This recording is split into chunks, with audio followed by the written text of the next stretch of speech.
மற்றவங்களுக்கு இன்னொரு விஷயம் சொல்றாங்க, இந்த பிரசாசன் அந்த கூட்டம் காரதை இடையில நடக்குதா அறியுது. இப்ப உங்களுக்கு ஒரு விஷயம் தெரியும், 4 வட்டாரத்திலையும் மக்கள் விரும்பி இருக்கிறாங்க எங்கட இலங்கை தமிழரசு கட்சி தான்.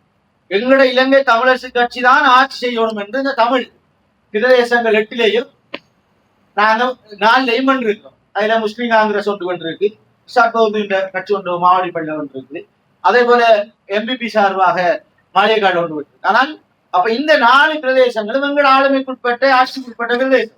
அப்ப அந்த அடிப்படையில டிஎஸ்சிக்கு நீங்க உடனடியாக கடிதம் அடிக்கணும். அபிவிருத்தி செய்வதற்காகத்தான் மக்களுடைய தெரிவு. நான் எங்களை புறந்தள்ளி நீங்க இன்னொருவரை கொன்று எங்களுடைய சனம் உண்மைக்கு புறம்பான நடவடிக்கை எடுப்பதாக எங்களுக்கு தகவல். எங்களையும் அந்த இடத்துக்கு எடுங்க என்ற விடயத்தை நீங்க நிச்சயமா செய்யணும் என்று கேட்கிறேன். செய்யணும் என்று சொல்லல, செய்தால் அது எதிர்காலங்கள்ல எங்களை கூப்பிடுங்க. நீங்க சொன்னீங்களாண்டா ஒரு கேள்வி ஒன்று வரலாம்.